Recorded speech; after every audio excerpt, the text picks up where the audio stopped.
లోకేష్ని deputy CM చేయాలి. ఈ మాట ఇప్పుడెందుకు వినిపిస్తోంది? టీడీపీ ఫ్యూచర్ కోసమా?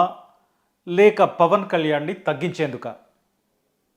ఆల్రెడీ ఒక డిప్యూటీ సీఎం ఉండగా ఇంకో డిప్యూటీ సీఎం అవసరం ఎందుకొచ్చింది? లోకేష్ని డిప్యూటీ సీఎంగా చూడాలనుకుంటున్నాము అంటూ టీడీపీ నేతలు వరుసగా ప్రకటనలు చేస్తున్నారు. ఆయనకు ప్రమోషన్ ఇవ్వాల్సిందే అంటున్నారు. ఈ జాబితాలో AP assembly deputy speaker Raghuramaraju, Nellore TDP నేత సోమిరెడ్డి, పిఠాపురం టీడీపీ నేత వర్మ, టీడీపీ పాలిట్ బ్యూరో సభ్యుడు శ్రీనివాసరెడ్డి ఇలా చాలామందే ఉన్నారు. ఒక్కొక్కరుగా వరుసగట్టి ప్రకటనలు చేస్తున్నారు. ఏకంగా చంద్రబాబు నాయుడు ఉన్న వేదికపై కూడా దీని గురించి మాట్లాడుతున్నారు. అసలు ఈ వాదన ఎందుకొచ్చింది? ఏపీలో కూటమి కట్టిన 3 పార్టీలు బంపర్ మెజారిటీతో గెలిచాయి. ప్రభుత్వం ఏర్పడి 6 నెలలు దాటింది. అంతా సవ్యంగా ఉంది. ఎవరి పని వాళ్ళు చేసుకుంటున్నారు. సీఎంగా చంద్రబాబు, డిప్యూటీ సీఎంగా పవన్ కళ్యాణ్, క్యాబినెట్లో టీడీపీ, బీజేపీ, జనసేన నేతలు అందరూ ఉన్నారు. ఎవరి పనిలో వాళ్ళు ఉన్నారు. కానీ ఇప్పుడు కొత్తగా లోకేష్ని డిప్యూటీ సీఎం చేయాలి అంటున్నారు. ఈ వాదన ఎందుకు మొదలుపెట్టారు అనే విషయాన్ని అర్థం చేసుకోవాలంటే, ప్రభుత్వం ఏర్పడిన తర్వాత నుంచి పవన్ కళ్యాణ్ పనితీరు ఎలా ఉందో, దానికి ప్రజల్లో వస్తున్న స్పందన ఏంటో అర్థం చేసుకోవాలి. కూటమి ప్రభుత్వం ఏర్పడటంలో పవన్ కళ్యాణ్ చాలా కీలకం. ఆయన లేకపోతే ఈరోజు కూటమి ప్రభుత్వం లేదు.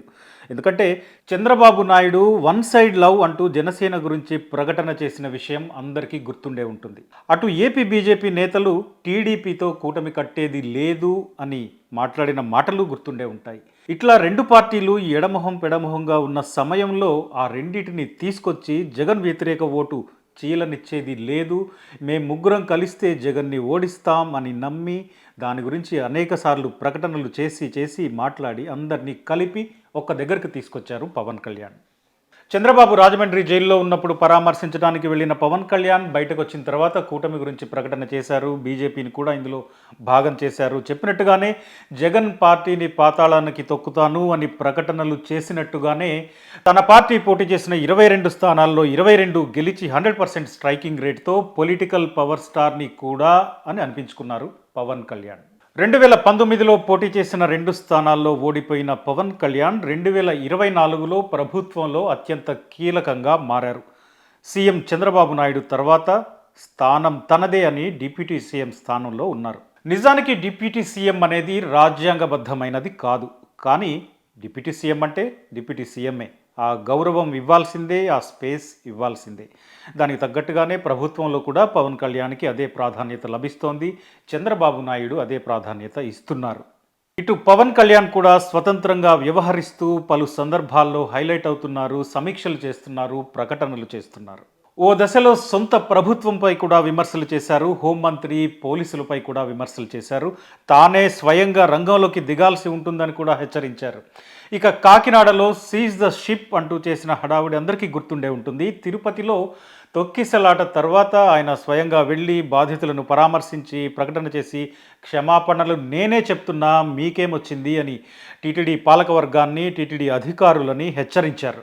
వాళ్ళు దిగొచ్చేలా చేశారు. ఇక్కడే గతానికి ప్రస్తుతానికి ఓ స్పష్టమైన తేడా కనిపిస్తోంది. అదేంటంటే డిప్యూటీ సీఎంలు గతంలో ఉన్నారు, ఇప్పుడు ఉన్నారు. గతంలో ఏ డిప్యూటీ సీఎం కూడా స్వతంత్రంగా వ్యవహరించలేదు. జగన్మోహన్ రెడ్డి ప్రభుత్వంలో 5 డిప్యూటీ సీఎంలు ఉన్నారు. ఈ 5 ఎవరు? మిగిలిన మంత్రులతో తాము సమానమే అనుకున్నారు. కానీ తమకు తాముగా నిర్ణయాలు తీసుకోవడం, ప్రకటనలు చేయటం లాంటివి ఏ రోజు చేయలేదు. జగన్మోహన్ రెడ్డి ఏది చెప్తే అదే చేశారు. దానికే పరిమితమయ్యారు. చెప్పడానికి పదవుల్లో డిప్యూటీ సీఎంగా ఉన్నారు తప్ప అంతకు మించి కొత్తగా వాళ్ళు క్లెయిమ్ చేసుకున్నది ఏదీ లేదు. కానీ ఇప్పుడు పవన్ కళ్యాణ్ పరిస్థితి దీనికి భిన్నం. తాను డిప్యూటీ సీఎంని అని మాత్రమే కాకుండా తనకు తానుగా ప్రభుత్వంలో సొంత ఇమేజ్ని క్రియేట్ చేసుకుంటున్నారు. ఈ విషయం చాలా సందర్భాల్లో స్పష్టమైంది. ప్రభుత్వం తరపున తనదే బాధ్యత అంటూ పవన్ కళ్యాణ్ ప్రొజెక్ట్ అవుతున్న దృశ్యాలు కూడా కనిపిస్తున్నాయి. ఇదంతా సీఎం చంద్రబాబు నాయుడుని బైపాస్ చేస్తూ పవన్ కళ్యాణ్ వెళ్తున్నట్టుగా టీడీపీ వర్గాలు భావించేలా చేస్తున్నాయి. మరోపక్క పవన్ కళ్యాణ్ దూసుకు వెళ్తున్న తీరుపై ప్రజల్లో కూడా సానుకూల స్పందన లభిస్తోంది. టీడీపీ, జనసేన, బీజేపీ నేతల మధ్య క్షేత్రస్థాయిలో సమన్వయం అంతంత మాత్రంగానే ఉంది. ముఖ్యంగా టీడీపీ, జనసేన నేతల మధ్య టికెట్ల కేటాయింపు సమయంలోనే చాలా ఘర్షణలు, గందరగోళాలు జరిగాయి. ముఖ్యంగా జనసేనకు టికెట్లు కేటాయించిన నియోజకవర్గాల్లో టీడీపీ నేతలు రణరంగమే సృష్టించారు, విధ్వంసం సృష్టించారు, పార్టీ ఆఫీసుల్ని తగలబెట్టిన దృశ్యాలను కూడా చూశాం.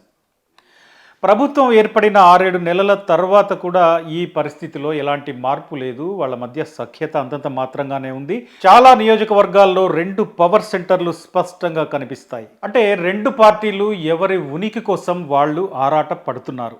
ఇది క్లియర్.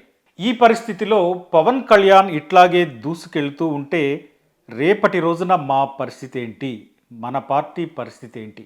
ఇదే టీడీపీ కార్యకర్తల్లో, టీడీపీ శ్రేణుల్లో ఉన్న ఆలోచన.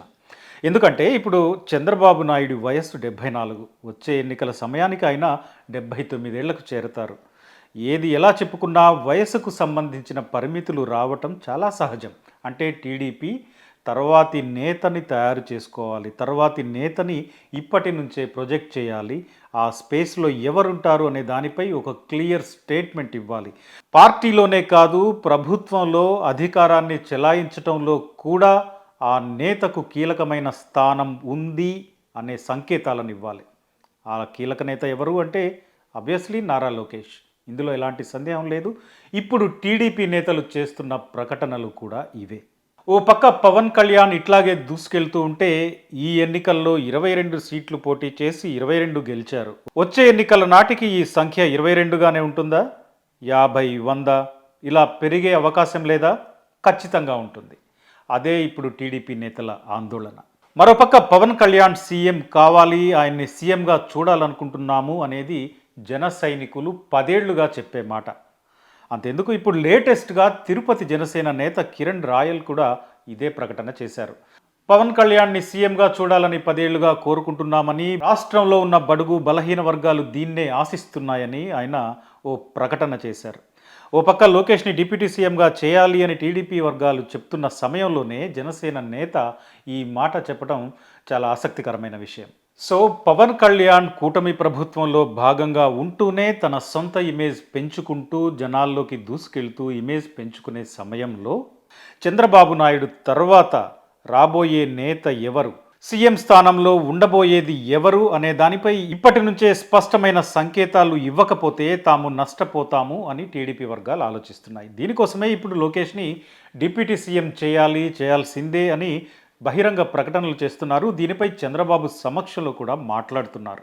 దీనిపై టీడీపీ నుంచి ఓ స్పష్టమైన ప్రకటన లేనప్పటికీ లోకేష్కి కొంతకాలంగా ప్రాధాన్యత పెరుగుతూనే ఉంది. ముఖ్యంగా ప్రధాని మోదీ లాంటి కీలక నేతలు వచ్చిన వేదికలపై CM Chandrababu Naidu, deputy CM Pawan Kalyan తర్వాత లోకేష్ అక్కడ ప్రొజెక్ట్ అవుతున్నారు, కీలకంగా కనిపిస్తున్నారు. ఇప్పుడు నారా లోకేష్ని డిప్యూటీ సీఎం చేయాలని ఏపీలో పలు ప్రాంతాల నుంచి టీడీపీ నేతలు వాదన చేస్తున్నారు. దీనివల్ల చంద్రబాబు నాయుడు పరిస్థితి ఏం మారదు, కానీ పవన్ కళ్యాణ్ స్థాయిని తగ్గించినట్టు అవుతుందా? ఖచ్చితంగా అయ్యే అవకాశం ఉంది. ఎందుకంటే తానొక్కరే డిప్యూటీ సీఎంగా ఉన్నప్పుడు పవన్ కళ్యాణ్కు దక్కే స్థాయి వేరు. అదే పవన్ కళ్యాణ్ పక్కన మరొకరిని అదే దానికి సమానమైన పదవిలో కూర్చోబెడితే అప్పుడు ఉండే ప్రాధాన్యం వేరు. ఖచ్చితంగా పవన్ కళ్యాణ్ని ఎంతో కొంత తగ్గించినట్టు అవుతుంది.